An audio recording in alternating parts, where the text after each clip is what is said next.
Today our topic is function. This function इससे पहले we study relation. Relation क्या है? It is a connection, association or mapping which connects maybe any two person, two things, two numbers, two bodies, two places. These are all relations. लेकिन function क्या है? देखिए, function is also a relation. लेकिन relation और function में थोड़ा सा basic जो डिफरेंस है वो क्या है? It is also a relation. लेकिन कैसी? Specific relation. एक स्पेसिफिक रिलेशन है. और कैसी रिलेशन बनेगी? विच relates every elements of a set with a unique element of another set. देखिए, इसमें जो स्पेसिफिक बात आई है वो एक तो है एवरी एलिमेंट और दूसरी है unique element. These two words are very important in case of function. Relation में हमारे पास ऐसी कोई कंडीशन नहीं. इसमें क्या है? ऐसी रिलेशन, ऐसी मैपिंग, ऐसी बॉन्डिंग जो किन्हीं दो सेट को आपस में बॉन्ड करे. लेकिन कैसे कैसे करेगी? ऐसा नहीं कि कुछ कर दे कुछ छोड़ दे या किसी का एक से अधिक हो जाए, ऐसा कुछ नहीं है. लेकिन अगर हम दो सेट ले लें, अगर आप इस डायग्राम को ध्यान से देखो, अगर मान लीजिए ए में हमारे पास है ए बी सी डी, यहाँ पर एलिमेंट है suppose 1 2 3 4 5 6 and so.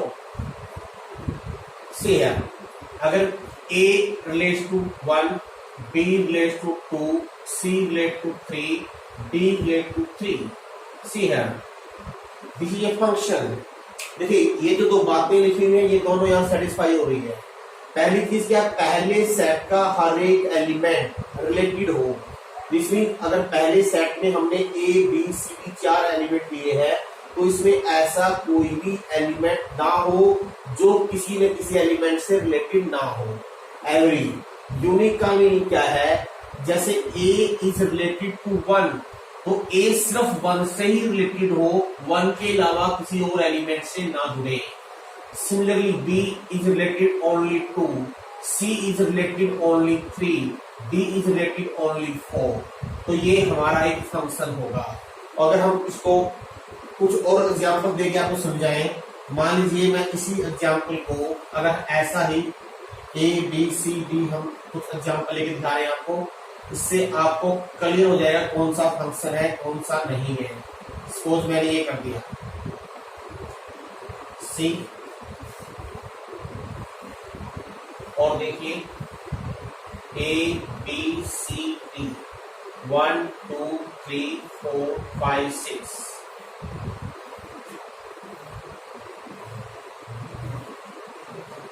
One more.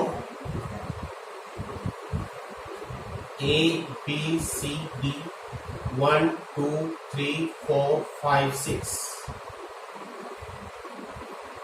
अब देखिए क्लियर. हम देखेंगे ऐसी उन 4 डायग्राम में कौन कौन से जो हमारी रिलेशन है. या मान लीजिए ये रिलेशन R1 है, ये रिलेशन R2 है, ये रिलेशन R. रिलेशन सभी हैं लेकिन इनमें से सभी क्या फंक्शन है या कुछ फंक्शन है कुछ नहीं है. R1 तो हम पहले इसको स्पेसिफाई कर चुके हैं, ये फंक्शन. ये जो पहला पार्ट है ये फंक्शन है. अब यहां जाइए, पहले से देखें एवरी. क्या जहां से हम शुरू होते हैं उसके सभी एलिमेंट रिलेटेड हैं. यस, ए भी जुड़ा हुआ है, बी भी जुड़ा हुआ है, सी भी जुड़ा हुआ है, डी भी. यानी पहली बात क्लियर होगी. अब दूसरी चीज देखिए, क्या देखो ए सिर्फ 1 से जुड़ा हुआ है. क्या ए 1 के अलावा किसी और एलिमेंट से कनेक्टेड है? नहीं है. बी सिर्फ 1 से है, इसके अलावा किसी और से नहीं है. सिमिलरली सी भी एक से ही है, डी भी एक से ही है. Yes, it is also a function. यहाँ नहीं. अब देखिए यहाँ पर क्या every element A B C. Yes, ये बात तो होगी स्पेसिफाई, ये तो है इसके अंदर. लेकिन जैसे हम ए पे पहुंचेंगे, ए 1 से जुड़ा हुआ है और 2 से भी जुड़ा हुआ है. एंड ये ए एलिमेंट यूनिक वाली कंडीशन को सेटिस्फाई नहीं करता है, ये फंक्शन नहीं है. यहां जाइए ए बी सी डी, यहां देखो क्लियर डी बच गया, जो पहली कंडीशन है एवरी एलिमेंट वो सेटिस्फाई नहीं हुई तो ये भी फंक्शन नहीं है। तो in this above example R1 R2 relation are the function, R4 R3 are not the function. और इसको एक साधारण भाषा में आपको समझाएं, फंक्शन क्या है? फंक्शन लाइक ए ट्रांसपोर्ट, ये ट्रांसपोर्ट का काम करता है। ट्रांसपोर्ट कैसे? यहां से जो सामान रखा हुआ है या जो पैसेंजर, मान लीजिए ये पब्लिक व्हीकल है, सपोज कीजिए या ये हमारी बस है समझ लीजिए, यहाँ से जो पैसेंजर को लेके जाएगा और जो यहाँ पर जो डिफरेंट प्लेसेस हैं उन पे इनको ड्रॉप करेगा। क्योंकि जो R1 है हमारी क्या है, ये हरियाणा रोडवेज की एक बस है, देखो सिंपल भाषा में। और ABCD क्या है, ये इस बस के अंदर बैठे हुए पैसेंजर्स हैं। और 1 2 3 4 5 6 क्या है, ये जो बस जिन स्टॉपेज पे रुकेगी ये इसके स्टॉपेज हैं। तो आपको समझ में आ जाएगा फंक्शन क्या है। अब देखिए, अब जो पैसेंजर बस के अंदर बैठेंगे, ऑब्वियसली ऐसा कोई पैसेंजर नहीं है जो ये कहे नहीं मैं तो बस में रहूंगा, उतरूंगा नहीं कहीं पर भी। ऑब्वियसली जो पैसेंजर बैठे कहेंगे जाएंगे ही जाएंगे, इसलिए एवरी एलिमेंट हो गया। और यूनिकनेस कैसी होगी, ऐसा कोई पैसेंजर उस बस के अंदर नहीं होगा वो ये कहेगा कि मैं तो यहाँ से रोहतक भी जाऊंगा और मैं यहाँ से हिसार भी जाऊंगा, ऐसा पॉसिबल ही नहीं है। एक पैसेंजर एक टाइम में एक ही जगह उतर सकता है, ये पॉसिबिलिटी की सारे पैसेंजर एक ही जगह उतर जाए, ये फंक्शन सारे पैसेंजर एक जगह जा सकते हैं, लेकिन एक पैसेंजर एक से अधिक जगह एक ही सेम बस से नहीं जा सकता एक ही टाइम पर। तो आप फंक्शन समझ में आ गया, फंक्शन क्या है, लाइक ए ट्रांसपोर्ट। अब देखिए इसके बाद हम बात करते हैं जो दो हमारे सेट होते हैं, एक तो होता है ए सेट जो जहां से जो पैसेंजर बोल लीजिए, एक जो हमारे गंतव्य है वो बी सेट। जो ए सेट के एलिमेंट है इसको हम बोलते हैं डोमेन, और जो बी सेट के एलिमेंट है इनको बोलते हैं कोडोमेन। ये डोमेन की सहायक मीन्स जब आप जाते हो बस अड्डे पे वो बोलता है कि ये बस यहाँ यहाँ जाएगी, तो पैसेंजर को पहले से ही पता है इस बस में हम तभी बैठेंगे जब हमको यहाँ यहाँ में से कहीं जाना है, अगर इनमें से कहीं नहीं जाना है तो इस बस में नहीं किसी और बस को देखेंगे। तो ये कोडोमेन और ये डोमेन, ये डोमेन क्या है, एक किस्म से। अच्छा एक बात और देखिए पहले तक पढ़ने से पहले, आमतौर पर रिलेशन जब हम यूज करते हैं वी यूज कैपिटल लेटर, और फंक्शन के लिए हम तो भी थोड़ा डिफरेंस डालने के लिए भी फंक्शन और रिलेशन में डिफरेंस आ जाए, आप आइडेंटिफाई कर सको, उसके लिए हम आमतौर पर स्मॉल लेटर यूज करते हैं। जनरली एफ लेटर यूज करते हैं, जी करते हैं या एस कहते हैं। हम ऐसे बोलेंगे एफ लीजिए function from A to B, ऐसे लिखा मिलेगा। इसका मीनिंग क्या है, एफ तो आपका व्हीकल है, ए इसकी डोमेन मीन्स ए जो इसमें जो पैसेंजर जिन्होंने जाना है जो टिकट प्लेस पे इसकी वो है, और बी क्या है जो को डोमेन होगी कि जो स्टॉपेज इसके बीच में आएंगे जहां पर इसका ठहराव होगा, ये इसकी को डोमेन होगी। अब इसमें एक बात और देखिए, को डोमेन तो क्या है 1 2 3 4 5 6, ऑब्वियसली जो डोमेन होगी ये पूरे ए के बराबर होगी, यानी कि इस बस में ऐसा कोई पैसेंजर नहीं होगा जो इस बस के द्वारा इन्हीं ठहराव जो कोडोमेन के एलिमेंट है वहां नहीं पहुंचेगा, इसलिए डोमेन जो है पूरे ए के बराबर होगी।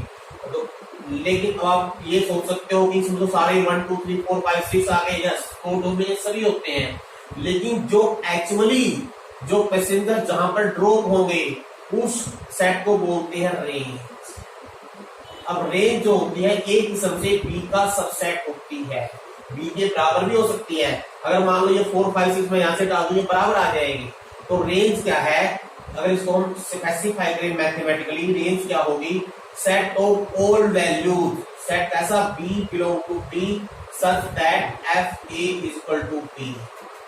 इसका मीनिंग क्या हो गया कि जैसे मैंने x यहाँ पर f का मान a रखा तो b की वैल्यू 1 होगी, मैंने इसका x यहाँ x लिख दिया, अब ये x लिख लो, यहाँ पर ये y लिख लो, I write here y belong to b where x belong to a। अब समझ में आ जाएगा आपको। अगर मैंने x की वैल्यू a ली तो y का मान आ जाएगा 1, अगर मैंने x का मान b लिया तो y का मान आ जाएगा 2, अगर मैंने x का मान c या d लिया तो y का मान आ जाएगा 3। तो इसका मीनिंग इस स्पेसिफिक क्वेश्चन में जो अगर आप रेंज लिखोगे तो रेंज में क्या आएंगे 1 2 3। सिमिलरली अब ये तो फंक्शन है ही नहीं, इसकी बात छोड़ दीजिए। जब हम इसकी कोडोमेन की बात करेंगे, कोडोमेन में सभी एलिमेंट आएंगे, लेकिन रेंज अगर इसकी बात करोगे रेंज की आप, तो ये आपके सिर्फ वन एलिमेंट आएगा। तो these are the definition of function, what are domain and what are codomain. Domain और रेंज इसके बाद भी हम काफी इसको डिस्कस करेंगे, लेकिन फिलहाल जो मेन टॉपिक हमारा कॉमन डोमेन से पहले फंक्शन को हम और स्पेसिफाई करते हैं, फंक्शन को कैसे रिप्रेजेंट करते हैं, कैसे लिखते हैं, इसके भी मेथड्स हैं। लेकिन फंक्शन एक्चुअली क्या है? Function again it is a set of order pair, और सेट ऑफ ऑर्डर पेयर को कैसे लिखते हैं? वही जो 3-4 मेथड है वो यहीं पर है। पहला मेथड क्या है आपका? प्रॉपर्टी मेथड, वही सेम मेथड प्रॉपर्टी मेथड। ये फंक्शन को रिप्रेजेंट करने के मेथड में सबसे पहले है प्रॉपर्टी मेथड। प्रॉपर्टी मेथड में क्या करते हो आप? सभी ऑर्डर पेयर को लिखने की बजाय, जैसे मैं डिफाइन कर देता हूं प्रॉपर्टी मेथड से, अभी मैंने लिखा था, मान लीजिए A is a set function is defined from A to B। मान लीजिए if I write fx बराबर 2x, x contains 1 2 3 4 और b contains 2 4 6 8 10 12 11 and so on, कितने हो सकते हैं। तो प्रॉपर्टी मेथड्स में कैसे लिखेंगे हम? We write f such that order pair x y where x 2x is equal to y, x belong to a set, बस अंडरस्टूड देगा y कहां पर है तो लिख दीजिए y belong to b set। ये आपका प्रॉपर्टी मेथड है, यानी कि जो कॉमन प्रॉपर्टी है इनके बीच में वो हम डिफाइन कर देते हैं, ये प्रॉपर्टी मेथड है। जो दूसरा मेथड आपने ऑर्डर पेयर लिखना था वो रोस्टर मेथड। रोस्टर मेथड क्या होता है? इसमें हम सभी ऑर्डर पेयर यानी कि एलिमेंट्स क्या क्या बनेंगे, एफ में कौन कौन से ऑर्डर पेयर आएंगे, उनको एक्चुअली एक ब्रैकेट के द्वारा सेट के रूप में हम लिख देते हैं। जैसे फॉर एग्जाम्पल हमने x की वैल्यू 1 ली तो y का मान 2 आएगा, तो ये 1 2 बन गया। कैसे बन गया? अगर x 1 रखेंगे y 2 है, और ये भी देखना है जो y आया है वो इसमें से ही बिलोंग करे, b में से ही बिलोंग करे। अगर मान लीजिए वो b में से नहीं है, सपोज मैंने यहाँ पर 6 लिया होता, 7 लिया होता, तो f7 14 आएगा, 14 इसमें है ही नहीं, इसका भी ये फंक्शन ही नहीं है। तो फंक्शन कब होगा? जब इसके सभी एलिमेंट कवर हो जाएंगे। तो यहाँ पर अगर हम 2 लेते हैं तो 4 आ जाएगा, ऐसे सिमिलरली लास्ट में जब 4 लेंगे तो 8 आ जाएगा। ये सभी ऑर्डर पेयर आप इस टैग के रूप में लिख दीजिए, सेट के रूप में लिख दीजिए। ये आपका था रोस्टर मेथड, सेकंड मेथड जो आपने पढ़ा हुआ है। तीसरा आपका एरो डायग्राम।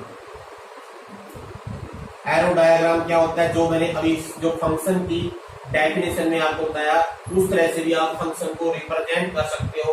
कैसे दिखाना है? लेफ्ट हैंड साइड में जो हमारी डोमेन है उनके एलिमेंट को रिप्रेजेंट कर दीजिए, और राइट हैंड साइड का जो सेट है उसमें आप जो कोडोमेन के एलिमेंट है उन सभी को रिप्रेजेंट कीजिए, सभी को, और यहाँ कनेक्ट कीजिए ए से बी को बाई एफ। अब देखिए 1 रिलेटिव टू 2, तो 1 और 2 को आपस में एरो द्वारा ऐसे रिप्रेजेंट कर दीजिए। ये आपका बन गया एरो डायग्राम। तो ये था representation of function by property method, by roster method या by arrow diagram. Now we study types of function. Function कैसे होते हैं?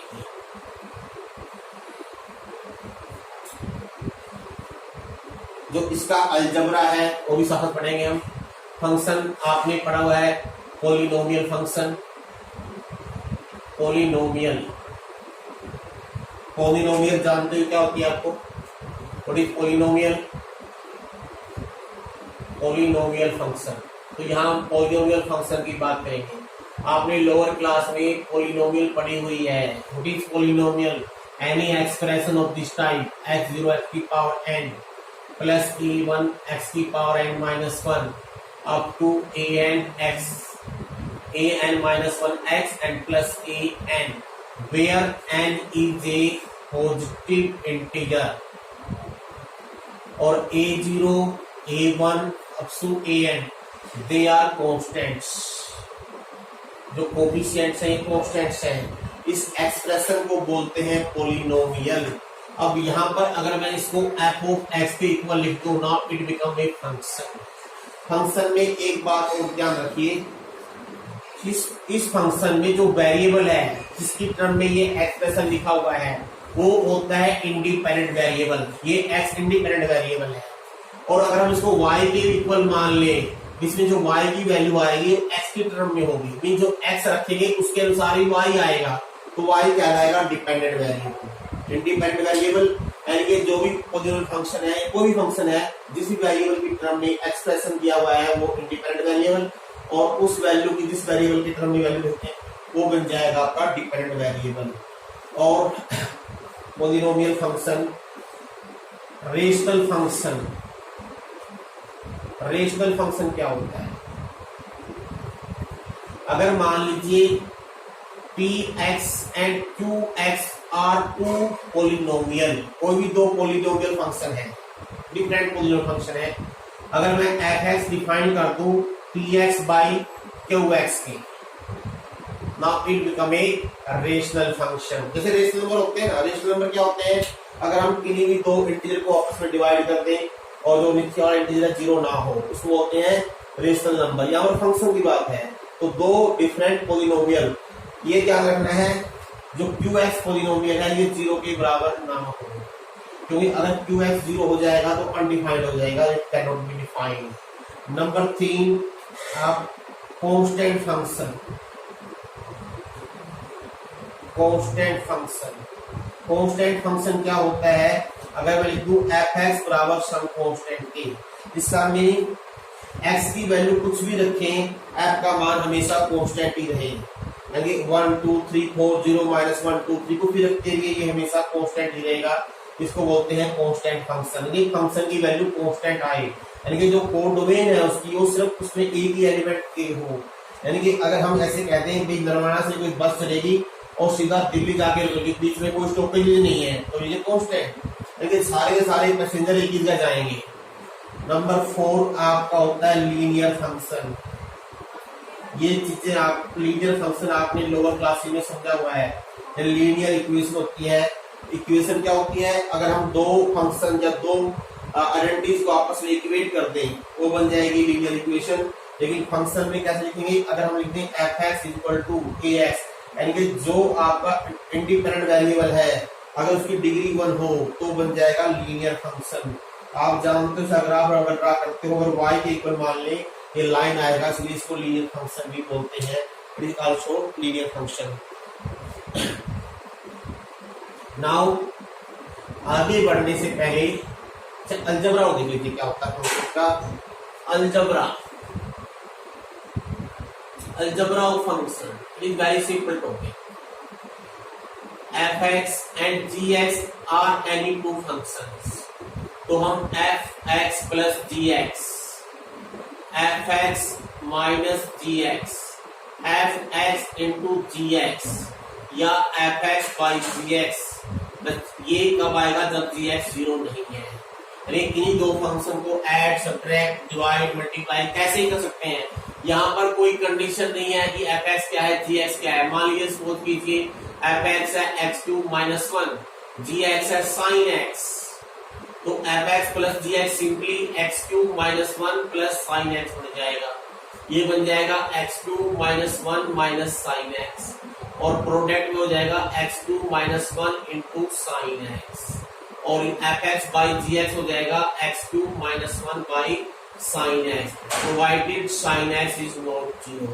अब sin x जीरो कहाँ नहीं होगा ये अभी हम आपको बताएंगे। जो मेन जो वेरी इंपॉर्टेंट कंसेप्ट है, जो भी मैंने शुरू में बात की, domain and range, it is very important concept. हम डोमेन और रेंज को अगर आपको इस तरह से आपको समझ में आ गया तो समझिए आपका 99% फंक्शन के बारे में काम कर गया, समझ में आ गया फंक्शन करते कुछ ही नहीं है।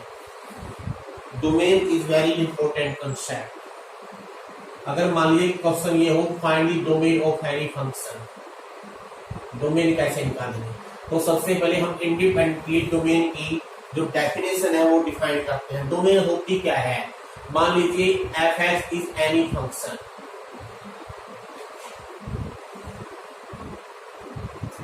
तो एफ की डोमेन क्या होगी। डोमेन अगेन अगर हम ट्रांसपोर्ट की भाषा में समझे इसको, अगर ये एफ जो आपकी बस है इसको चंडीगढ़ जाना है तो इसमें कौन कौन से पैसेंजर अलाउड होंगे, जो पैसेंजर इसमें अलाउड होंगे वही इसकी डोमेन होगी। पैसेंजर कौन से अलाउड होंगे, ये एफ नवाने चलकर चंडीगढ़ जहां जहां रुक सकती है वही पैसेंजर इसमें बैठ सकते हैं। लेकिन हम डिफाइन कैसे करते हैं mathematically, this set of real values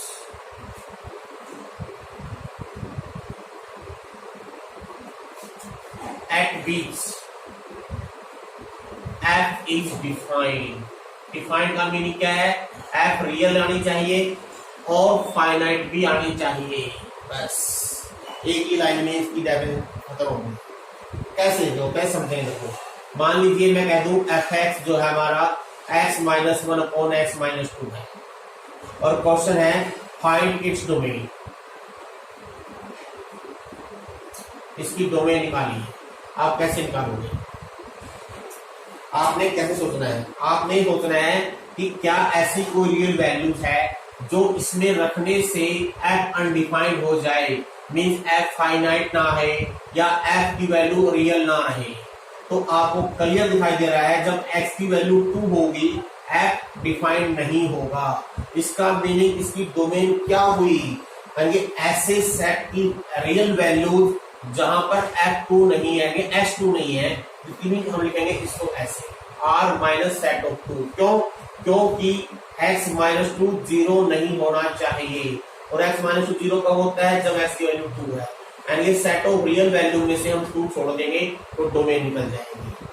हम 3 तरह के आपको एग्जाम्पल देंगे और उन्हीं एग्जाम्पल में पूरा जो मेथड है डोमेन निकालने का वो छुपा हुआ है। जैसे एक और देखिए, मान लीजिए मैं लिख दूं F X under root X minus 1, find इस डोमेन। हम जो आगे सिलेबस में वो रियल नंबर से संबंधित है डोमेन रियल। अब इसकी डोमेन क्या होगी, अब हम क्या कर रहे हैं यहाँ पर, हम अंडर रूट एक्स माइनस 1 लेंगे, ऐसी रियल वैल्यूज जिनका स्क्वायर रूट रखने, एक्स की ऐसी वैल्यू जो यहाँ पुट करने से अंडर रूट लेने से रियल आ जाए। मीन्स क्वेश्चन क्या है कि under root X minus 1 must be real, ये रियल होना चाहिए। और आप जानते हो अंडर रूट रियल कब आएगा, जब अंडर रूट के अंदर जो वैल्यू रखी हुई है वो ग्रेटर देन इक्वल टू 0 होगी। इसका मीनिंग x माइनस 1 must be greater than equal to 0, क्योंकि अगर x माइनस 1 0 से कम होगा f बिकम अनरियल। तो यहां से अपने आप आपके पास x की वैल्यू निकल जाएगी 1 से ग्रेटर देन इक्वल टू 1। यानी कि जो इसमें x की वैल्यू अलाउड होंगी वही होंगी जो 1 या 1 से बड़ी है।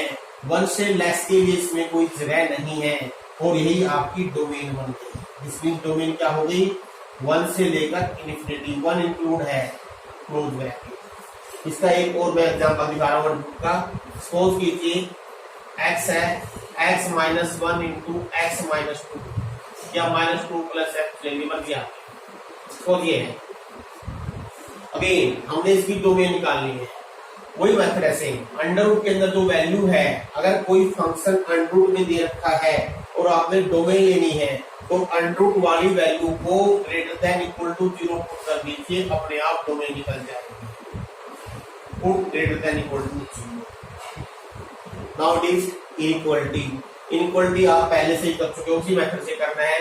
ये 6 चैप्टर आपके सिलेबस में जो पहले से डिस्कस किया जा चुका है, इसका बिल्कुल इजी मेथड मैंने आपको बताया हुआ है। अगर आपने इनइक्वालिटी सोल्व करनी हो, चाहे उसकी डिग्री कुछ भी हो, कोशिश कीजिए उसके सभी लीनियर फैक्टर बन जाएंगे या तो ऑलरेडी बने हुए हैं। अब ये जितने लीनियर फैक्टर बनेंगे उनको सेपरेटली ऐसी एक्स निकालिए जहां पर दोनों 0 हो जाए। तो फैक्टर यहाँ पर ये 0 कहां पर होगा, 1 पर। इसको नंबर लाइन पे डिनोट कर दीजिए। अब एक चीज और ध्यान रखनी है, अगर इक्वलिटी है तो इसको क्लोज कर दीजिए, 1 इंक्लूड हो सकता है। अगर यहाँ पर इक्वलिटी नहीं है, ओनली इक्वलिटी है, इक्वलिटी नहीं है, तो यहाँ पर आपने लगाना है ओपन सर्कल। सिमिलरली ये फैक्टर 0 कहां पर होगा, 2 पर। 2 1 से जाएगा, इसको भी नंबर लाइन पर रिप्रेजेंट कर लीजिए और इक्वलिटी का साइन लगा दीजिए। तो आसान तरीका है, एक ही लाइन में चाहे कितने फैक्टर दे रखे हो, एक ही स्टेप में पूरे सोल्व हो जाएंगे।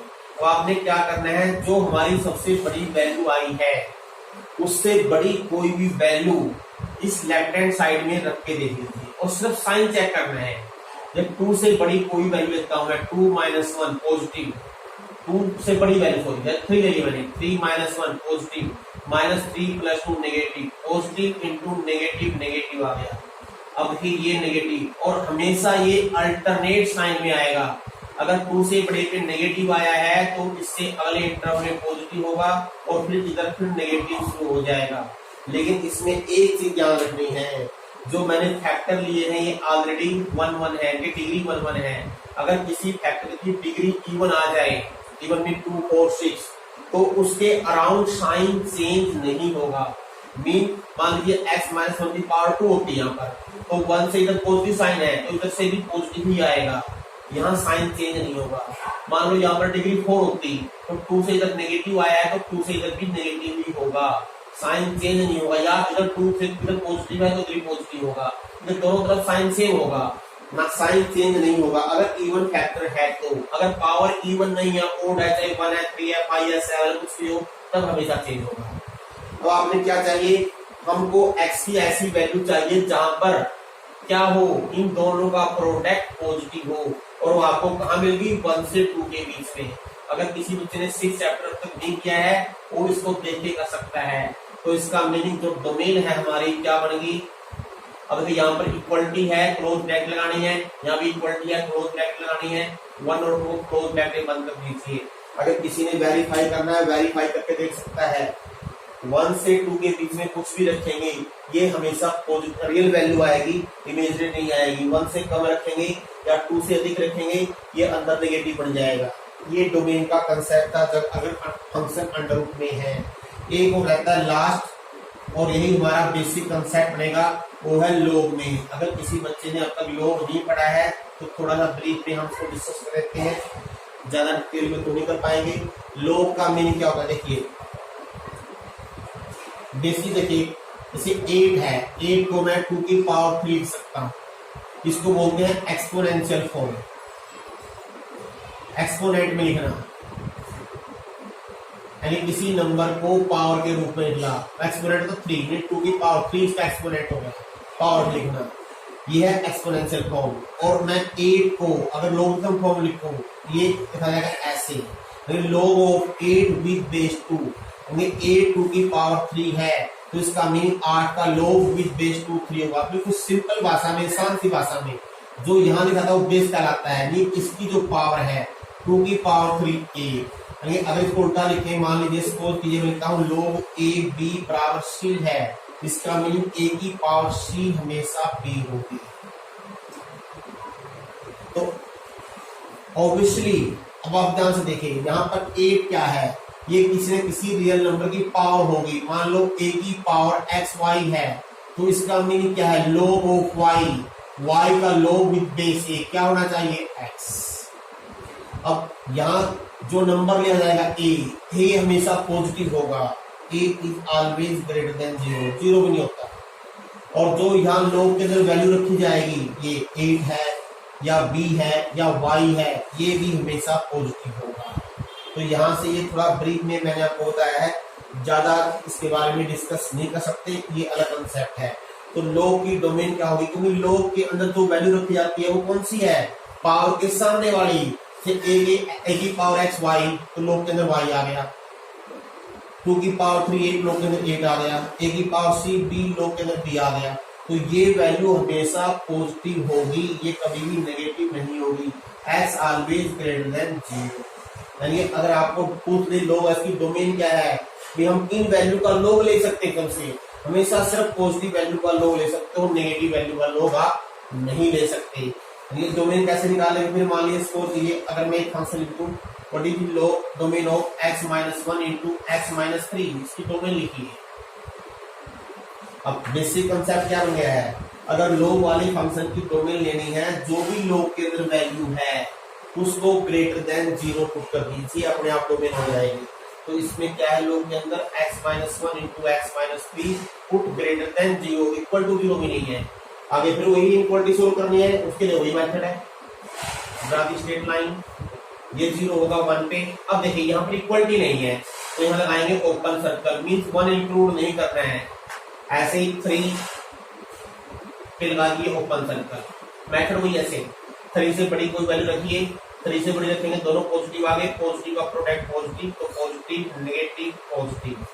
और हमको चाहिए ग्रेटर देन 0, कहां पर आई, जब x 1 से कम होगा या जब x 3 से बड़ा होगा। तो यही इसकी डोमेन। तो डोमेन के रूप में क्या लिखेंगे, we write here minus infinity से लेकर 1। अब 1 पे आपकी ओपन ब्रैकेट है, यूनियन 3 से इंफिनिटी। ये मेथड है डोमेन निकालने का। इट इज वेरी कंसेप्ट, आपकी बुक में बहुत सारे क्वेश्चन है डोमेन निकालने के, रेंज कैसे निकालनी है, और इसके बाद सम स्पेशल फंक्शन है, और साथ में भी ग्राफ है। ये हम अगले जो लेक्चर होगा हमारा उसमें पढ़ेंगे। आज के लिए बस इतना ही।